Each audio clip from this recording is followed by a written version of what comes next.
Bienvenidos a su clase de sensores potenciométricos. En esta clase vamos a ver qué son sensores potenciométricos, los tipos de sensores que hay y qué se debe tener en cuenta para utilizarlos en circuitos que tengamos que hacer mediciones. También vamos a ver qué es lo que miden los sensores potenciométricos. Entonces vamos a entrar en el tema con la definición más sencilla. Muchos de ustedes ya seguramente conocen qué es un potenciómetro. Y de hecho, seguramente saben que su labor principal es hacer una división de potenciales. Físicamente lucen como lo presento en este dibujo que está acá. Así. Podemos de pronto ver algunos potenciómetros, está muy grande así más bien. Entonces me quedo así. Conocen por ejemplo estos que son los más clásicos. O también hay potenciómetros que tienen dos niveles, o sea, unos juegos de pines mayores. Y conocen de pronto diferentes otras formas. Entonces básicamente esto es lo que piensas cuando piensas en un potenciómetro, en un divisor de tensión.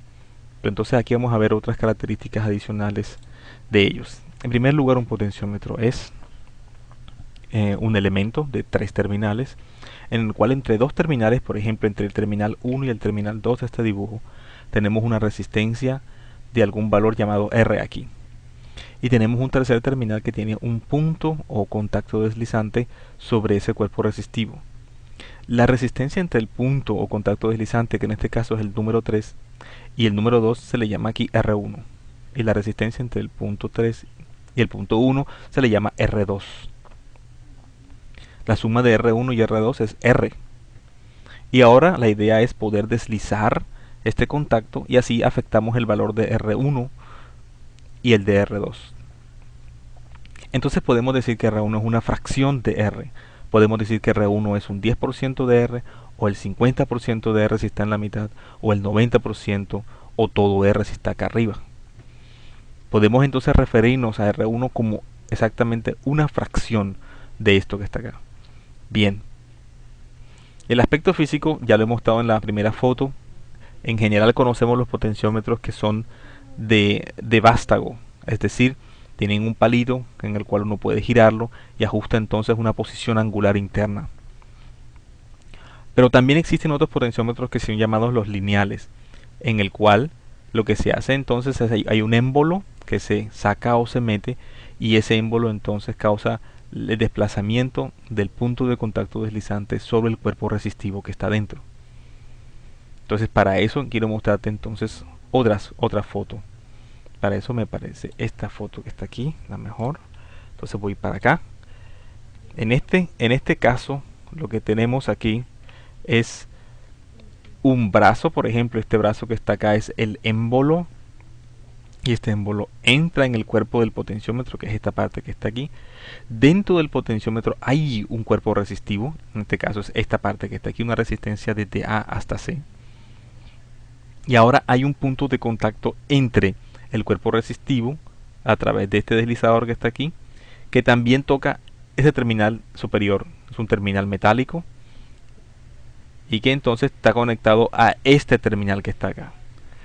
Por lo tanto, la resistencia entre ese terminal y el de abajo será la medida de la resistencia entre A y B, el punto de contacto B. Si este punto de contacto es cambiado, entonces varía la resistencia aquí. Y esa variación de resistencia es una función lineal de la función de distancia que es desplazado este brazo. Bien, si tenemos eso en cuenta, de que estos potenciómetros cambian cuando cambia este desplazamiento, y que estos potenciómetros acá, los cilíndricos, cambian cuando cambia este ángulo, entonces vemos que el potenciómetro es un sensor de posición. La posición puede ser lineal, en centímetros por ejemplo, o puede ser angular, en radianes o en grados, por ejemplo.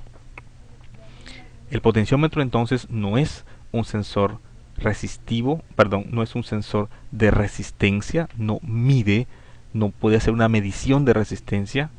Él es un sensor de posición, ya sea lineal o angular. Ahora hay diferentes tipos de potenciómetros que vamos a ilustrar, pero antes quisiera entonces explicar un poco con más detalle qué es lo que contiene un potenciómetro por dentro, en el caso de los que miden posición angular. El dibujo de la derecha presenta un potenciómetro en el cual hay mostrados, aquí hay dos terminales, bueno, tres con el terminal el punto deslizante. Tenemos la resistencia de la que hablamos aquí como un anillo entre los dos terminales de los extremos, y tenemos el punto deslizante justamente acá, y a este punto deslizante también se le conecta un terminal que sale hasta acá externo como una tercera patita aquí. Bien, similarmente existen potenciómetros cuyo cuerpo resistivo no es, como en este caso, una pista resistiva, sino que es un alambre enrollado. Este alambre posee alguna resistencia, y entonces cuando se varía el punto de contacto se tiene más o menos resistencia. Para hacer una ilustración más amena de lo que estoy explicando, me quiero referir a este dibujo que está acá. Aquí tenemos entonces un potenciómetro de pista resistiva circular, y tenemos los terminales llamados A y B. El terminal de contacto es el terminal W. Entonces, cuando el contacto está aquí, podemos decir que más o menos hay como un tercio de la resistencia total está entre A y W, mientras que entre W y B hay aproximadamente 2/3 de la resistencia total. A estos terminales se les pueden llamar como, por ejemplo, el terminal de contacto, es generalmente el de la mitad, el contacto deslizante, y a uno, por ejemplo, a este terminal B se le suele llamar el terminal que va en sentido de las manecillas del reloj. Entonces se le llama clockwise terminal, CW también se le llama, porque cuando giro el potenciómetro en el sentido del reloj, entonces me acerco el terminal deslizante hacia él. El otro se llamará el terminal en contra de las manecillas del reloj, o counterclockwise. Esos términos vamos a ponerlos aquí. Tenemos counterclockwise, que significa que cuando giras en contra de las manecillas del reloj te acercas al terminal, como el caso del A, y el otro caso es el clockwise, que es cuando giras entonces en torno a las manecillas del reloj, en el sentido de las manecillas del reloj, y entonces te acercas al terminal B. Son nombres que son estándares. Al terminal deslizante se le puede llamar W, que es en el caso que se le llama en este caso terminal deslizante o punto de contacto. Bien, déjame ilustrar otro potenciómetro. Aquí está una foto de esa pista resistiva. Esa pista resistiva puede ser una pista polimérica, o sea, de un plástico, un tipo de plástico, o puede ser una pista basada en carbono.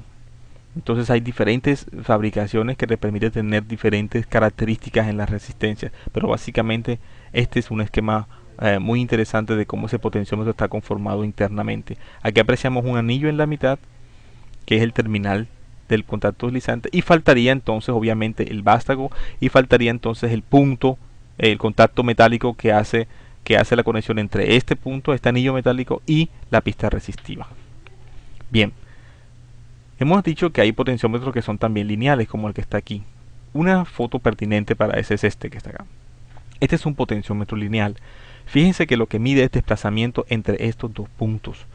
Cuando entonces los puntos se alejan, la resistencia que él marca cambia. Y cuando estos dos puntos se acerquen un poco, o simplemente se acerquen un poco, entonces este potenciómetro aquí se contrae, el émbolo entra y por tal razón la resistencia cambia. Ahora, este potenciómetro debe tener en alguna parte la salida de los tres terminales, ¿no? Los tres cables, para que se puedan conectar a un sistema que está siempre midiendo esa resistencia, y cuando cambie, pues reportará un cambio también en la posición de los sensores.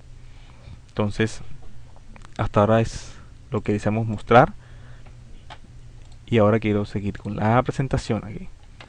Bien, hay otros tipos de potenciómetros muy interesantes, como estos que están acá. En las partes de los potenciómetros que son de medición angular los hay de los que miden hasta una vuelta, de los que miden múltiples vueltas, y de los que simplemente pueden medir el giro en una dirección. Entonces voy a referirme a este que está acá, que mide múltiples vueltas. Este potenciómetro en particular se le conoce con el nombre de potenciómetro yo-yo, o el potenciómetro de múltiple vuelta. En él hay un cable enrollado a manera de bobinita, y se va a medir el desplazamiento de ese extremo del cable. Entonces, cuando se tiene un desplazamiento largo, ya de un orden como de 1 metro, por ejemplo. Entonces este punto que está aquí es sacado, entonces él se desenrolla. Cuando se desenrolla va cambiando un valor de resistencia. Ahora el potenciómetro tiene la tendencia a regresar a su posición original porque consta de un muelle que cuando se estira, se saca este cablecito de aquí y él gira, el muelle se contrae. De la misma manera que los relojes mecánicos de hace años funcionaban, los relojes de cuerda. Uno cuando da cuerda, uno lo que hace es que carga una tensión en un muelle, que es un tipo de resorte enrollado, y después cuando libera eso, pues el resorte trata de volver a su posición. Bueno, aquí cuando sacas este hilo y esto gira, el resorte es apretado. Entonces el resorte trata de, si se libera entonces el punto que se está midiendo, el cuerpo a medir, pues el potenciómetro regresa a su posición original, después de medir múltiples vueltas, lo cual es muy interesante. Y aquí a la derecha tenemos una aplicación en la cual tenemos un tornillo sin fin. Un tornillo sin fin es simplemente un tornillo que gira mucho en alguna dirección o en la otra y que básicamente tiene una tuerca. La tuerca es la posición que queremos nosotros medir. Cuando gira en algún sentido, esa tuerca se desplaza entonces hacia la derecha o hacia la izquierda. Bueno, si gira en el sentido de las manecillas de reloj, clockwise, como está aquí CW, entonces el potenciómetro, la tuerca se corre hacia la derecha, hacia ese extremo, el extremo B, y por tanto la resistencia entre C y B disminuye. Y cuando el tornillo sin fin gira en el sentido contrario a las manecillas de reloj, counterclockwise, entonces el punto deslizante se aproxima hacia el extremo A, llamado CCW. Entonces la resistencia aquí disminuye. Entonces podemos ver cómo un desplazamiento es traducido entonces a un punto deslizante en un cuerpo resistivo, que a través de una medición se puede entonces saber qué resistencia hay, por eso asociarlo con una posición de un objeto. Cuando queremos comparar diferentes potenciómetros, tenemos ahora candidatos. Hemos visto hasta ahora dos tipos de potenciómetros. En las láminas anteriores aquí vemos potenciómetros de hilo bobinado, de alambre, y los de una pista resistiva, que puede ser un plástico, un tipo de plástico, y puede ser también una pista de carbón, o puede ser una combinación. Entonces vamos a comparar en una tabla rápidamente simplemente dos grandes grupos: los potenciómetros basados en plástico conductivo y los de hilo bobinado. Existen otros llamados híbridos que comparten, tratan de sacar lo mejor de ambos tipos, pero básicamente quiero comparar estas dos columnas. Entonces vamos a entenderlas. Resolución en el plástico conductivo infinita y en el hilo bobinado es finita. ¿Qué quiere decir eso? Pues en el caso del hilo bobinado, el vástago, el punto de contacto, está tocando un hilo o el siguiente, la siguiente vuelta o la anterior. Entre esos dos puntos de contacto no es posible obtener valores de resistencia intermedios, porque el contacto se da sobre una de las vueltas de ese hilo bobinado o sobre la siguiente. Entonces, si tenemos un potenciómetro que tiene 100 vueltas, con ese hilo da 100 vueltas aquí, entonces obviamente tendremos 100 valores distintos de resistencia, pero no podremos tener 1000 valores diferentes de resistencia. Entonces, por tanto, su resolución es limitada. En tanto que en la pista resistiva podemos ubicar ese punto deslizante en cualquier punto, para cualquier ángulo. Por lo tanto, decimos que su resolución es infinita. Y eso le da entonces una ventaja a los potenciómetros de plástico conductivo con respecto a los de hilo bobinado. Bueno, ahora mira entonces la ventaja de los potenciómetros de hilo bobinado. Las potencias que pueden manejar pueden ser altas, mientras que los del plástico conductivo están limitados a potencias bajas. Bueno, ¿y eso a qué se debe? Los hilos conductores, hilos metálicos, pueden transportar grandes cantidades de corriente, comparativamente mayores con las que se pueden mover aquí en una pista basado en algún polímero plástico, o basado en, por ejemplo, en una película de carbono o inclusive una película metálica.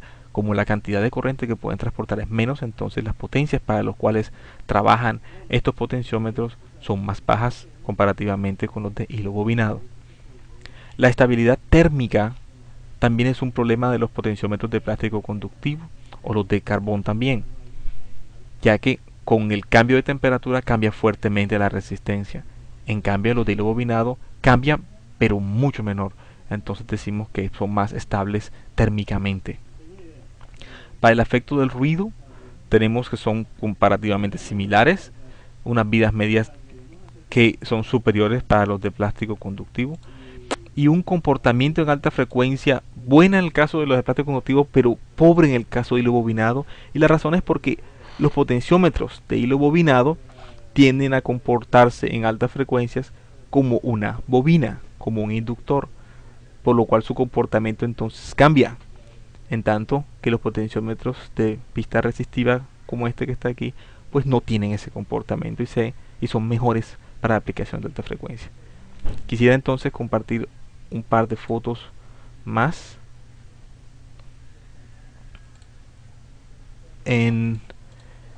estos son ejemplos de potenciómetros de hilo bobinado. Pueden mirar aquí cómo está el hilo.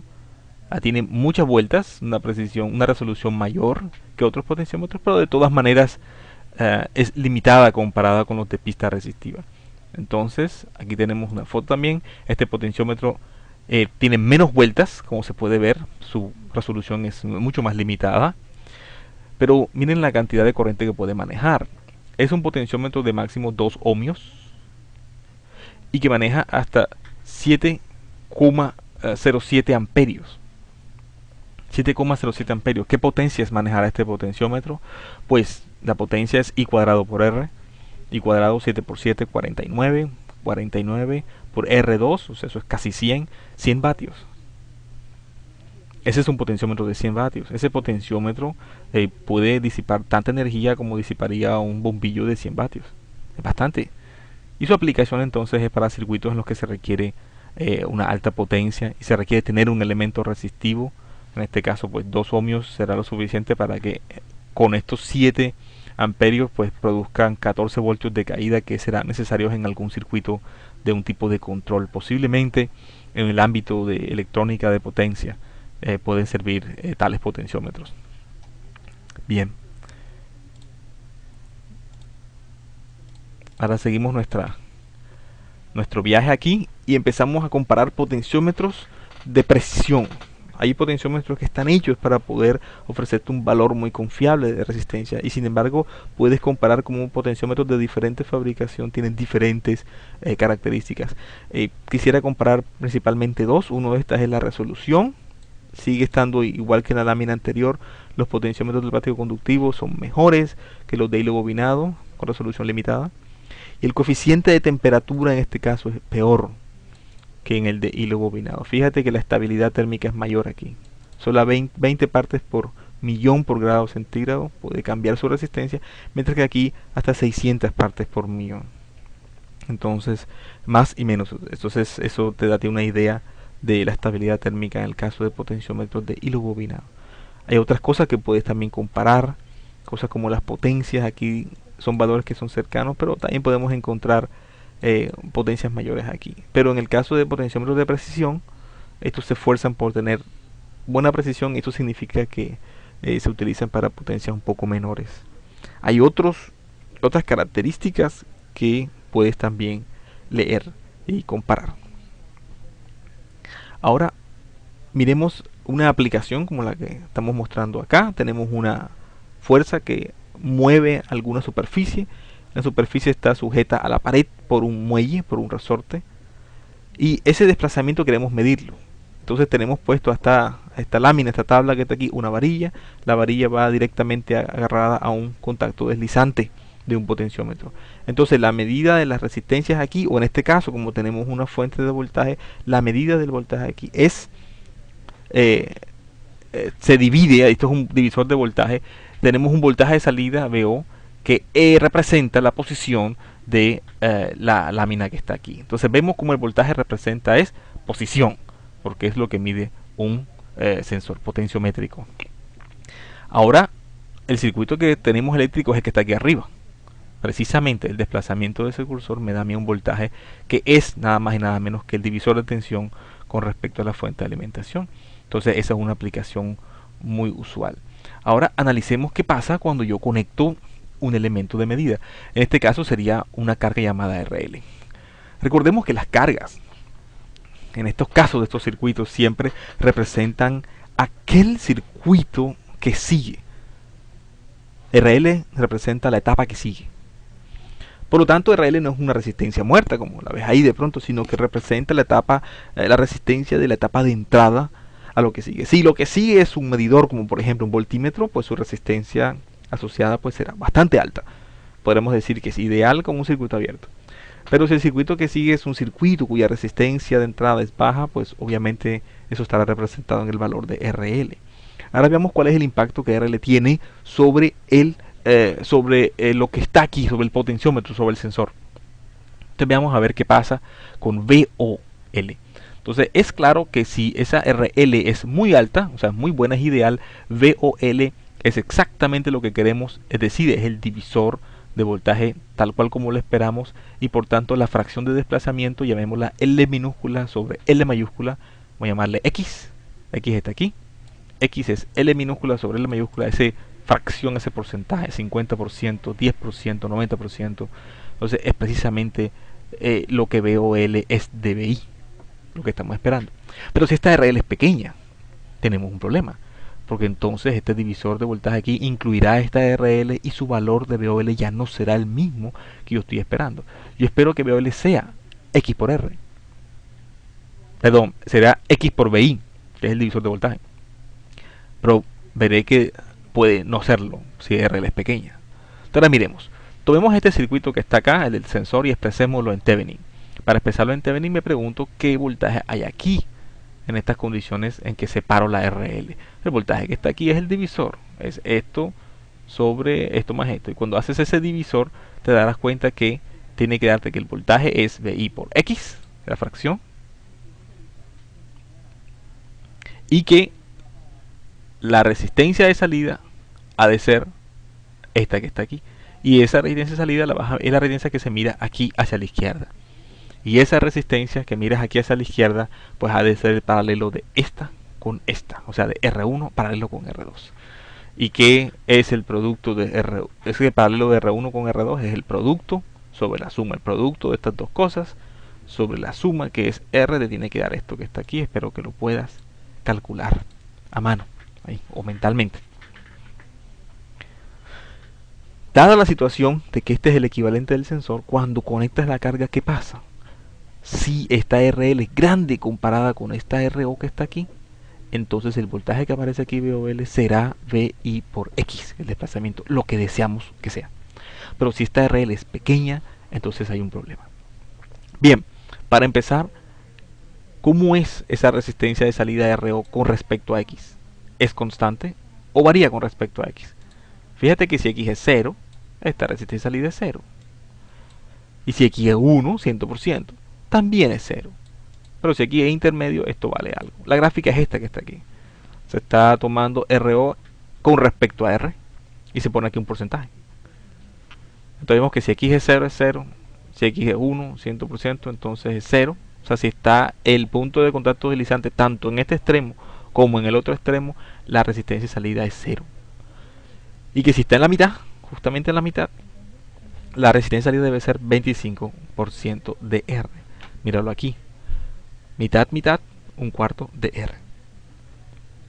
Y más para abajo. O sea, la resistencia de salida no es constante cuando conecto un circuito aquí. O sea, depende de la posición del punto de contacto, depende de la posición del objeto a medir, tengo una resistencia de salida distinta. Entonces, eso que está ahí debo tenerlo en cuenta en el circuito que sigue. Porque en todo momento la resistencia del circuito que sigue ha de ser muy grande comparada con esta que está aquí. Y comparada con la más grande que pueda estar aquí, que es, en este caso, R cuartos. Aquí está. 25% de R. Les tengo que diseñar un circuito que esta resistencia sea más grande que esta R cuarto. Más grande. Entonces aquí tengo entonces la fórmula de salida ya con todas las cosas. Y L en el caso ideal. Y cuando tengo en cuenta esta RL, entonces la cosa hay que meterla. Y cuando lo hago, cuando lo incluyo, entonces me enfrento a nuevos cálculos que me llevan a esta conclusión que está aquí, que el voltaje de salida es el voltaje de entrada por esta expresión que está aquí, donde ahora aparece no solamente X, sino VI, la fuente de alimentación, X, y aparece K, donde K es ahora una relación entre RL con respecto a R. Cuando K es pequeño, o sea, cuando esta resistencia que está aquí es pequeña con respecto a esta que está acá, o a RL, entonces resulta que, por ejemplo, 1. Entonces miren la curva de transferencia entre VO, el voltaje de salida, y el voltaje constante de entrada VI. Otra vez en porcentaje. O sea, si yo desplazo X desde 0 hasta 1, yo espero que el voltaje de salida se desplace desde 0 hasta 100% VI. Línea. Pero no se desplaza como una línea. En el caso que K es 1, vemos que la curva es así. No es lineal. Cuando K es muy bueno, 10, o sea, cuando esta resistencia es bastante grande con respecto a esto que está aquí, o bastante grande con respecto a esta que está aquí, que es lo que se quiere, entonces observamos que sí se parece a una línea. Bastante parecida a la línea que quiero yo. Y si le pongo K 100, pues mucho mejor. Pero si le pongo K, por ejemplo, menor que 1, por ejemplo 0.5 o 0.3 o 0.1, pues vemos que la curva se va alejando. Entonces eso inmediatamente es una recomendación para mí. ¿Qué valores de RL tengo que diseñarle la etapa que sigue? O sea, ¿cuál debe ser la resistencia de entrada mínima que debe tener la etapa que sigue para que la medición del sensor sea fiel? No se engañe, porque si VOL es alterado por este problema de los divisores de tensión, entonces yo voy a creer erróneamente que la posición del objeto es otra diferente. Y eso es un error de no linealidad, como lo ven aquí. Entonces, para corregirlo hay que hacer varias cosas. Entonces, mejor es diseñarlo para que sea lo más lineal posible y entonces podamos manejar todas las funciones de transferencia de manera más sencilla para nosotros. Entonces de ahí se saca un criterio de cómo tiene que ser la etapa. Seguramente si te imaginas que la siguiente etapa es un buffer, por ejemplo, cuya resistencia de entrada es enorme, entonces obviamente estás en lo correcto. Pero bastará con que, no siendo un buffer, tenga una resistencia de entrada suficientemente mayor comparativamente hablando con la resistencia máxima del potenciómetro. Bien, ahora tengo la siguiente situación, es el problema de que tengo el sensor puesto en un lugar lejos, y de ese lugar lejos que está acá, en algún lugar, un cuarto lejos, se hace el sensado. Tengo unos 3 cables que tienen varios metros de longitud, y después tengo acá el punto en el cual yo estoy alimentando por un lado y estoy midiendo. Vamos a suponer que este medidor es un medidor ideal, que es un circuito muy bien diseñado. Por ejemplo, es un voltímetro, una cosa muy bien diseñada, un voltímetro. O sea, su resistencia interna o resistencia de entrada es enorme, vamos a poner que sea infinita. Pero el punto de voltaje de medición es aquí, VOL, y aquí está la alimentación. Fíjate el circuito que está ahora. ¿Cómo es ese VOL con respecto a VI? Es de nuevo un divisor de tensión, pero esta vez la resistencia, que uno dice, bueno, la resistencia esta sobre esta, ahora tienes que incluir los cables. Así que la resistencia que tiene que participar en la fórmula de divisor de tensión debe ser esta que incluye la R cable hasta aquí, sobre esta resistencia que incluye R cable, R y también R cable hasta aquí. No se incluye esta resistencia porque por aquí no hay flujo de corriente. Si esto es un medidor ideal, entonces no hay corriente por aquí que fluye, como un voltímetro. Si no hay corriente, no hay voltaje aquí. No hay voltaje aquí, el voltaje que aparece en este nodo precisamente es igual al que aparece en este nodo precisamente.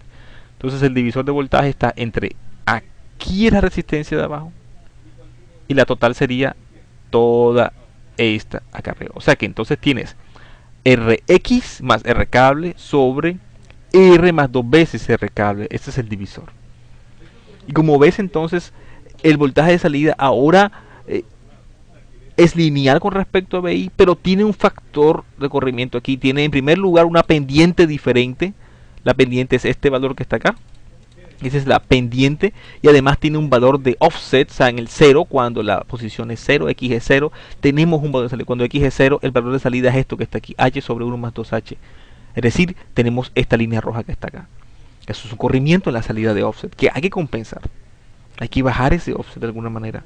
Porque si uno nos está engañando, nos está diciendo que en este momento tenemos cierto voltaje y yo voy a creer que está en cierta posición, que correspondería, si la respuesta fuera la ideal aquí, respondería a esta posición. Yo diría está a 40% de su desplazamiento, lo cual es falso. No estás a 40% de su desplazamiento, está a 0, no ha empezado. Entonces debo reconocer esto y debo compensarlo de alguna manera. Aquí en el medidor debo hacer una etapa que me disminuya un offset, tal vez un restador, y además una etapa que me compense la ganancia, porque vemos que la pendiente también fue alterada. Entonces esas son las cosas que uno necesita. Poner una ganancia, acomodar un offset, son las cosas que podemos hacer con amplificadores operacionales. Ahora existe otra solución al problema para la parte de la corrección del offset, y es la siguiente: usar 4 cables. Usando 4 cables las cosas es así. Entonces mira la conexión, esta es la fuente, este es un cable, este es el sensor, otro cable el medidor, otro cable aquí está el medidor, y de aquí el otro cable está la fuente. ¿Cómo será el divisor de voltaje ahora? Bueno, tengo que identificarlo. Por aquí no fluye corriente, solo C, y por aquí tampoco. Entonces no entran dentro de mis mediciones para el divisor de tensión. Entonces el divisor sería esta porción nada más, Rx, sobre R cable y R cable aquí, más R. Esto tengo Rx sobre R más 2 veces R cable. De lo cual entonces la salida es esta fórmula, y si X es 0 es evidente que veo L es 0. Entonces ya me deshecho del offset. Sin embargo, la pendiente aún no es exactamente lo mismo, o sea, no es exactamente X, es algo diferente, pero puedo compensar la pendiente con algún circuito que ponga una ganancia, y bueno, ya no tengo que hacer una corrección en el offset porque usando un cable más lo he logrado. Ahora, ¿qué es mejor? ¿Hacer una etapa que me corrija un offset o usar un cable más? Pues habría que hacer un costo comparativo para poder saber qué sale mejor. Con esto entonces terminamos el tema de sensores potenciométricos. Gracias por su atención.